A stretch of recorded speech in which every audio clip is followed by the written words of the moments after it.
Oh boy, it has been a long time since I've hit the record button and spoke into a microphone. As you've probably noticed, and maybe not, all of the episodes up to this point of Dynamic Wit Comedy have been taken down because we're starting over. With the exception of 3 episodes, which is my interview with Carson, my interview with Ashley, and my interview with Bison. I just said to hell with it and started fresh because honestly, uh, I wanted to. I felt like a lot of the episodes were kind of dumb. I feel like this episode's probably dumb. But the point is, I'm doing it, and I'm doing it for the first time in about 2.5 months. And so we're going to get back on track. Now listen, if I sound tired or groggy or stuffy, it's because of all of those things. It is 7:30 in the morning on Saturday, October 5th. I had to get up early to take my stepson to school so his marching band can go play at the parade, not the parade. It's the marathon, which if you've ever been to the finish line of a marathon, it kind of looks like a parade for cerebral palsy. No one can bend their legs. They're just walking all limping.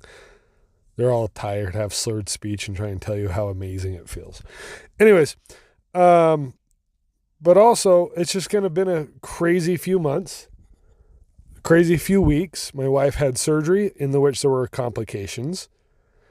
Then there was an infection, which brought us back to the ER. My son had a abscess tooth, which made his whole face look like he had put a golf ball in the side of his cheek. So we had to go to the ER to get that taken care of. Last night, my daughter, who's not even 3 yet, fell on the trampoline and broke her tibia. So, in the last 4 weeks, I have been in, out, and around the hospital. And though I am grateful for the amazing doctors and nurses inside that hospital and the amazing things they do, because they do things that I could never do, I can assure you this: I am really sick of going to that damn building. Pretty much the next time that hospital gets a new helicopter, they're going to have to put my name on it because I paid for the damn thing. I'm not mad at my family for any of this. It sucks to watch my wife go through it, my 2 youngest kids go through it. It's hard. But you have to understand, if I keep showing up at the ER with different members of my family who are sick or hurt, eventually I'm going to have to be looked at as a suspect. That this guy comes in here with a different injured person every week that he just happens to be related to, and he's the only one not getting injured. I'm going to end up in a questioning room. One time when my dad and my mom were first married, my dad was awake and he was trying to iron his shirt and he wasn't thinking. And he put the iron on the bed and my sleeping mom rolled into it and the iron fell on her leg and burned her leg. So they rushed her to the emergency room and my dad got questioned by the police. And the hospital doctors and staff and other policemen questioned my mom, and they had to determine that my dad was not abusive. He was just a dumbass. Eventually, the apple's not going to fall very far from the tree, in the which I'm going to be questioned in a hospital room somewhere to figure out if I'm abusive, neglective, or just a dumbass. I'll give you a hint. It's C. I'm most likely the dumbass. I don't believe I've ever been abusive. I know I've never hit any of my kids or purposely caused harm. Certainly have never caused harm enough that would, would entail taking someone to the emergency room. My wife has. Not on purpose, but last November, when we were at church, she bent down to give my son a high five. He bent forward, slipped off his chair, and hit his head on the stool in front of him. Split his head open, got 3 stitches. Now, that's not really her harming him. It's just an unfortunate accident in the which she was, reaching her hand out to give a high five. But when my son tells that story, he says, "Mommy pushed me off the chair and I got stitches on my head." And here's the thing. I was in the room when it happened. I watched, and that is not accurate. My wife did not push him. He was trying to give her a high five and he slipped. The point is this. We've been to the hospital a lot this year, and I'm sick of going. I've got nothing left. I would like God or the universe, whatever you want to call it, to kind of leave my family healthy. Just, get us to 2025 all in one piece without too many bloodstains. How's that sound, okay? I would really appreciate that. Yeah. Hey, today's a new experience. Today, I'm officiating a wedding. Never done that before. I could say it in a really creepy way where I could wake up today and be like, hey, so I'm marrying my sister-in-law today, but that's not going to sound good. So I'm officiating a wedding for my wife's sister and her new husband-to-be, and that's been an interesting preparation because it's not something I can go up and just crack jokes on all day, which is what I'm used to doing when I do public speaking. I mean, even when I spoke in church a few weeks ago, I had 3 or 4 jokes in there. And I got to tell you, telling jokes to a church congregation, it can be a tough crowd. I did tell one joke about my ex-girlfriend deciding she just wanted to go on a mission, and you realize you were with the wrong person because the day after they leave, you're just not stressed anymore. And that's what my experience was there. Some people muffly chuckled. I thought it was hilarious. Anyways, the preparation for this wedding that I'm officiating, I've reached out to my dad. I know he's married a few people and a few other people. And they reminded me of something that's probably good for me to hear.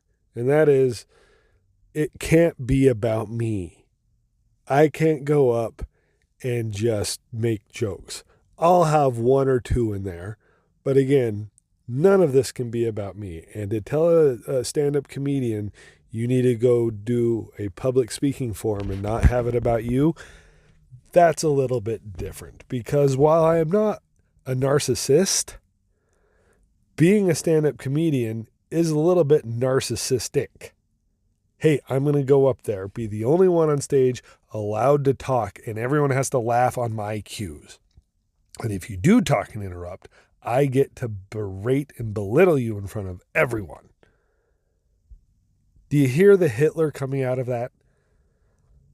So I can't just do my act or anything up here. I have to make it about the bride and groom, which I believe the script I have customed for this wedding will do that. I do have 1 or 2 jokes though. We'll see.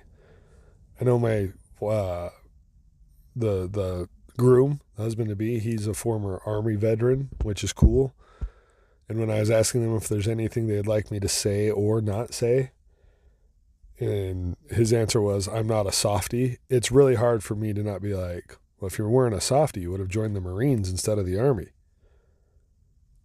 Which I'm sure is something all armed forces appreciate. Getting roasted and shit on by someone who was an Eagle Scout in 2002, and that's his only thing even kind of close to military service, was having my mom do most of my merit badges for me. Oh, all right. So let's get into the point of today's episode, because this has been kind of a random episode, but I do want to make sure every episode has something that you can take with you going forward. I don't want every episode to just be mindless and endless. There's going to be a lot of mindless, probably chit chat in some of these solo episodes I do. But for the most part, I do want to make sure that you can laugh. Because right now there's not a lot of laughter happening. It's an election season. The election is in almost exactly 1 month. And I got to be honest, I don't care. I mean, I do care, but I'm not going to talk about politics here because you've probably already made up your mind.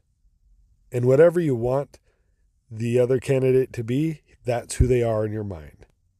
You're not going to actually hear what the other person is saying. You're going to miss good points that your opposition is saying. You're going to miss bad points that the person you're voting for is saying. And that's on either side. That's why I'll always be an independent, because it'll force me to not focus on the right or the left, the red or the blue, or the donkey or the elephant, which pick better animal representation. The point of all this is, please take time to laugh and laugh at yourself and laugh at what you believe. Find humor in it, because it's going to soften the blow, because right now there's going to be plenty of people to tell you that what you believe or who you cheer for is wrong. Which maybe it is, maybe it isn't. But you're still allowed to have that belief and cheer for that side, even in sports. You're allowed. But if you've got a good, light sense of humor about it, there will be nothing that anyone can say that will upset you, thus making you invincible if someone can't hurt you. If someone could teach that to Trump, to not get so defensive when someone criticizes his crowd size, he wouldn't have to stand up there and tell you that everything he does was the biggest or the best or the whatever. Like, who cares? Just find ways to laugh at it.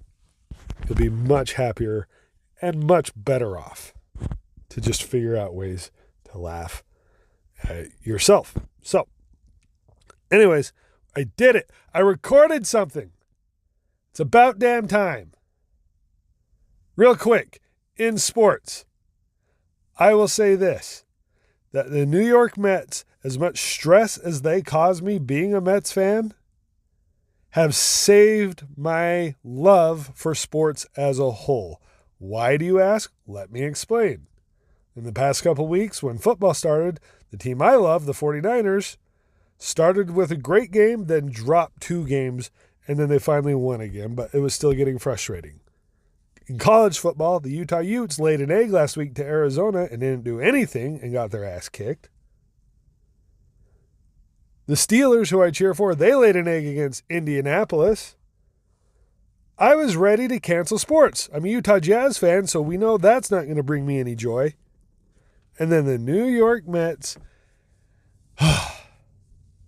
in dramatic fashion, have a crazy week with 2 bottom-of-the-ninth home runs that have lifted them into the ALDS, and now we'll face the Phillies.